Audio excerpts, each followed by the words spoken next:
Phantasy Star Online. It was one of the first, if not the first, console MMORPGs, dating back to the Dreamcast. Now this version is a port of that on the GameCube, known as Episode 1 and 2, which was something of an enhanced port / compilation of various versions of the previous existing Phantasy Star Online. And while I'm a big fan of RPGs, and while it was one of the, 4.5 RPGs the GameCube ever got, I'm not necessarily certain it was worth it. Now before you even begin the game, you have to create a character. Characters start in one of 3 races in one of 3 classes. You have humans, which are sort of the all-roundy characters. They can fit into any of the 3 classes. That also means that they're kind of crap compared to the others. You have Newmans, which specialize in magic, and because of this, their bones are made of potato chips, and if a spider crawls onto them, they go into the fetal position in the corner. And then you have Casts, which are robots, which specialize in melee combat, and because of this, they can't use magic. Between the 3 different character classes and the 3 different races, you are actually given quite a surprising amount of customization. While I wish there was a bit more, because I'm very, very anal about making my character just right, I will admit I was impressed by the amount of overall customization in the game. Now the story is, at best, a mixed bag, at worst, kind of a throwaway thing. It's an MMO though, that's kind of what you expect. The story is that a colony on a freshly colonized planet called Raigul has just sort of mysteriously gone quiet. There are reports of local wildlife that was once docile going crazy, as well as a large explosion. And you, as a mercenary, have to go down to the planet, figure out what happened, and try and find any survivors. Now the story, as I said, is kind of a mixed bag. The initial concept's pretty good, and I'm pretty impressed that they actually managed to sidestep the whole problem MMO stories have. Okay, not the bit where MMOs kind of have non-existent stories, that's still sorta here, a little bit, but it managed to sidestep the bit where you are the chosen one, as is every other person around you, thus kind of making your title meaningless. Instead, you're just some generic mercenary who's sent down to the planet to figure out what happened. And while I enjoy the fact that they managed to get around the whole stupidity of every single person being the most important person in the story, because of this, you have virtually 0 importance in the story. Seriously, it's not until you kill the last boss that you've actually done anything to affect change in the story. And that's heavily depressing, to say the least. Because this means your character has virtually no character development. Hell, your character has virtually no character. And I guess this helps for role-playing if you're doing that in a multiplayer environment, but that's not really a thing on the GameCube anymore. However, the main story is not a complete and total wash. While your character's involvement is virtually non-existent, there is something of an interesting plot going on. The daughter of the leader of the colonization project is one of the people that have gone missing. However, unlike everyone else that was on the planet, she's confirmed to be alive, and she has left various messages to whatever rescue party, that would be you, comes across them. And these messages not only teach you about the various enemies on the planet, but also help develop a larger narrative. And it actually ends up evolving into a pretty cool thing, despite the fact that you have virtually no effect on it. So, if nothing else, that portion of the story is actually really, really cool. I'll give them credit for that. And that's not the only place where the story is actually kind of interesting, because like every other MMO in the history of anything ever, there are side quests. These ones you actually have to go up to a hunter's guild to accept though, and if you do accept a side quest, you learn a little bit more about a subplot featuring various other minor characters. Let me give you an example with the one that I felt was the most impactful to me. On your first mission, you are sent to go rescue a newbie hunter who has lost himself on the planet.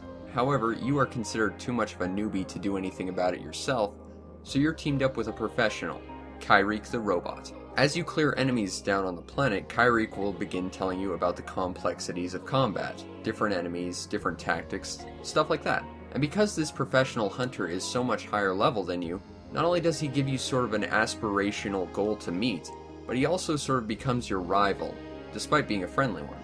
by the end of it, you're all like, hey, look at me with my new best friend, Kyrick the robot. But all is not well with your relationship with Kyrick the robot. You have to go pretty far out of your way to do it, but eventually you can run into Kyrick again, in a couple different side quests. And eventually his friendly rivalry turns far more hostile, and eventually it comes down to a duel to the death with your old friend. And by the end of it, you are sort of given the choice to become the next Kyrick. And that has one of the greatest rewards ever to it. I'm just saying. And I have to say that that's not the only side quest that has characters that evolve around you. So while your character is, for the most part, blank and non-existent, which I suppose is used to sort of project yourself onto, but just made my character seem like a hollow dummy, if nothing else. It was nice to see that everyone else in the world seemed to be affected by what I did. And because of this, if nothing else, the story is kinda just sorta average. Because the side quests have some pretty high points, and the narrative established in the main quest is pretty good. The general story overall is kinda crap because you have no influence on it, and it pretty much happens whether you're even playing the game or not, and that sucks. Now the combat to the game is actually pretty nuanced. You have various attacks based on your weapons, heavy, light, medium basic attacks, as well as magic to heal, use items, that sort of thing. But it's done in sort of a real-time manner, and because of this, combat actually has sort of a rhythm to it. You can perform a combo of various basic attacks, but only if you time your attack inputs correctly, and I thought that was a very neat touch. However, there is immediately one problem with this. The enemies seem to exist outside of space, in that while you have to be within certain range to attack them, at least if you're a melee character, if you get outside of basic attack range, even of the enemies, they can still hit you. This game also features the sort of standard percentage-based dodge mechanic, where even if you're in the line of sight and attack radius, you can still dodge it despite getting hit by it. This meant evasion was more or less completely random, and that was annoying. Now outside of dodging, combat is pretty good. However, enemy placement is a bit off, because the level designs in the first 2 or so areas are kind of fair. The second level gets a bit long, but for the most part works. After that, the level designs not only go crazy, I'll talk about that in a bit, but so do the enemy placements. See, when you start out, most areas will summon no more than maybe 3 or 4 enemies at a time. You can kind of get surrounded, but so long as you understand your environment, you can kind of put yourself in a situation where you're fighting one at a time.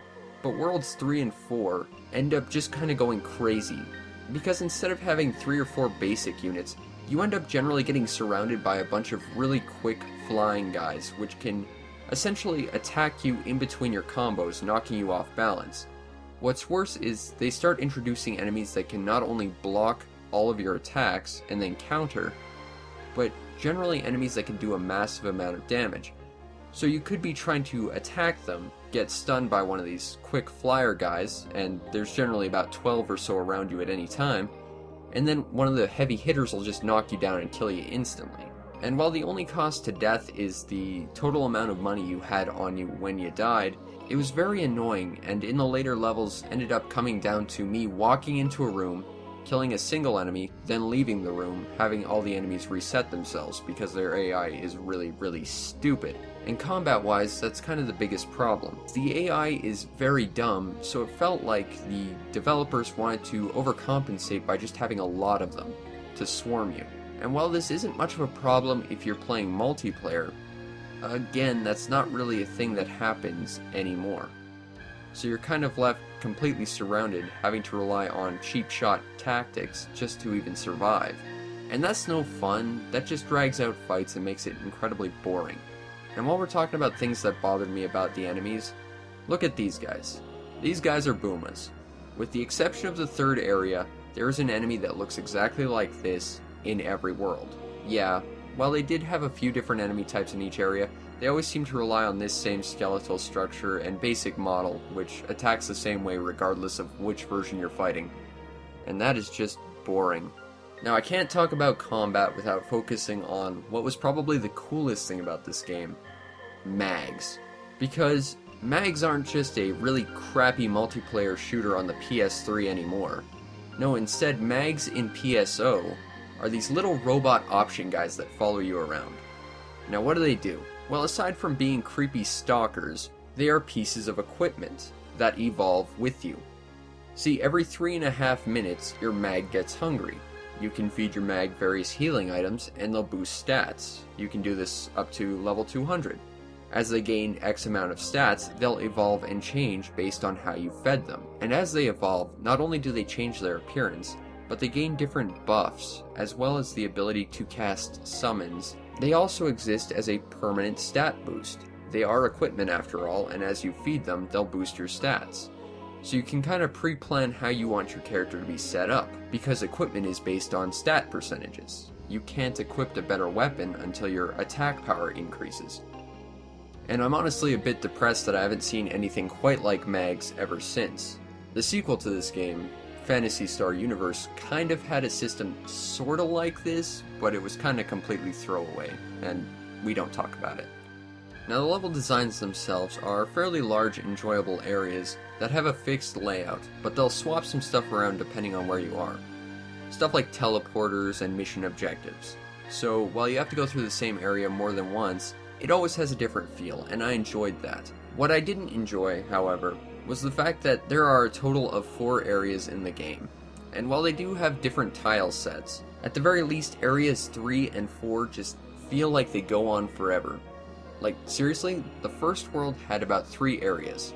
It took about 15 minutes to get through. Area 2 was about twice as big. Area 3, however, had 3 separate areas, which all looked the same, and took about 45 minutes to get through. And World 4? Well, I can't honestly remember how many areas it had, but I know it took about an hour and a half for me to get through. And again, part of that is because of cheap enemy tactics. But the other part is the fact that it's just so ungodly big.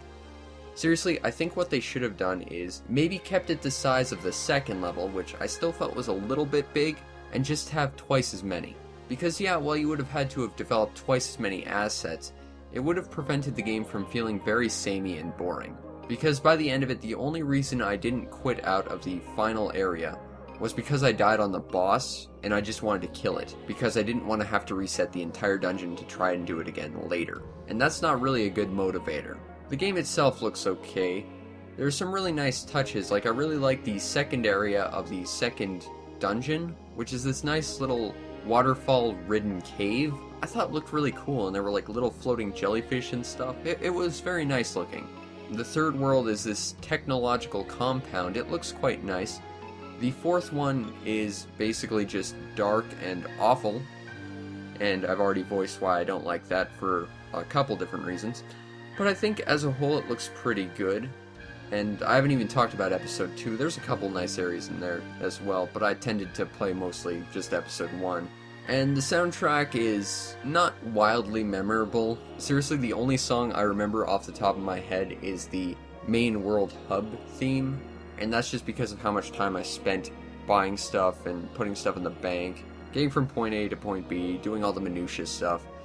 That's the only song I honestly remember, and that's not really a positive. The songs are kind of just forgettable in general. Now, because this game is an MMO, a lot of the replay value comes from getting the coolest stuff for your character. And while this game does have quite an impressive amount of cool things to get for your character, a lot of the potential ability to make your character as cool as it possibly could be is lost. And the biggest reason is drop rates. Okay, as much as I hate drop rates in MMOs, because they're so ungodly low, they just add meaningless amounts of grinding, and just exist to mainly artificially inflate playtime for a game. If nothing else, having incredibly low drop rates is a very simple way to convey that something is powerful and that it's worth getting for your character. If little else, it's something so simple you could explain to a toddler. You go kill a thing, you have a chance of getting a thing. If it's a really good thing, you have a lower chance of it happening, so you better go kill the thing a whole bunch of times, and then you might get your thing. Okay, it's simple. It's annoyingly stupid, but it's simple. However, Phantasy Star Online decided it was too simple and decided to make it even more complex. So let's just say there's something cool you want for your character. An easy assumption, considering it's an MMO and you generally want to kit out your character with the best stuff. Well, right off the bat, I can tell you about 80% of the best stuff in this game you can't get unless you're playing online. Which, again, means that you really can't get this stuff because online isn't a thing, as far as I'm aware, for the GameCube version at least. So yeah, most of the really cool stuff you potentially want, you can't get. But of the stuff that you can get, it's still not remotely easy, because again, drop rates. But that's simple, so they decided to make it a little more complex. There are 4 different difficulty ratings: normal, hard, very hard, and ultimate. And the enemies level depending on what difficulty you've selected. But you know, if nothing else, that's easy to understand. Harder difficulty levels means that you have better stuff. Okay. The problem with this, though, is that to get to a harder difficulty level, not only do you have to beat the previous difficulty level completely with your character, but you have to hit a specific level. If you want to unlock hard, you have to be at least level 20. If you want to get to very hard, you have to at least be level 40. If you want to get to ultimate, 60. And while I think having a level cap to at least tell you that, look, level 1, if you want to play on ultimate, you're going to get smashed, level up first, that's fine by me. But the fact that you have to go through and beat all the previous difficulty levels and level, that seems a bit needlessly time-wasty to me. But that's not the only problem, because next are section IDs. Now what are section IDs? Well, they're these colored emblems your character gets at the start of the game. You only get one, and you can't change it. Now, what a section ID does is it delineates what drops you potentially could get. And I don't mean it basically tells you, well, if you want this thing, you've got about a 10% chance of getting it. No, I mean, if you want this thing, you better have this color, or it's not going to drop ever. Period. So if you want something specific for your character better be of the applicable color, or they're not getting it. End of story. If you really want it, well, then you're going to have to make a character of that corresponding color, level it up to the point where it can unlock the difficulty level, beat the previous difficulty level stories, and then fight the guy you wanted to get the thing so that you have a chance of potentially getting the thing you wanted for the one character you actually care about. And if you want to potentially really kit out your character, well, there's 9 different colored emblems you could have. So, you better raise 9 different characters with 9 different colors, get them all to the applicable level, beat the previous difficulty levels, and then, maybe just then, you'll get all the things you wanted for the one character you actually care about. Oh yeah, and your emblem? It's determined by your character's name upon creation. Yeah. It suddenly gets even more stupid. And look, I get it. It's made so that people could potentially work together online to help get all the cool things that they'd potentially ever want. But again, online isn't really a thing anymore. And even if it were, for someone like me who's an antisocial loner, that doesn't help. So in the end, I gotta say that is the dumbest thing ever, and is quite possibly the most stupid way of artificially inflating playtime I have ever heard. But yeah, lots of replayability if you want cool things. Although, that's hardly a positive in this case. Honestly, can I recommend Phantasy Star Online Episode 1 and 2? Not really. I mean, I guess it's okay if you want to play a couple hours, put it away, maybe pick it up a year later and keep going, because honestly that's what I've been doing since I picked this game up like 10 years ago. But this game is incredibly heavily centered around playing with other people, which, unless you want a couch co-op with one person, probably isn't gonna happen. And even then you gotta play with a squished screen and it kinda sucks. But if nothing else, it's a neat little curio you can put on your shelf if you're a collector of console MMORPGs, because the only other one I can think of is White Knight Chronicles. And holy crap, I just remembered White Knight Chronicles was a thing, and that it took away any chance of Dark Cloud 3 being a thing. Okay, I'm not ending on that crappy note. If nothing else, it was better than Phantasy Star Online Episode 3, which was like the single most unbalanced thing ever. And I really dread the day I have to pull that off my shelf and play again. But that's a review for another day.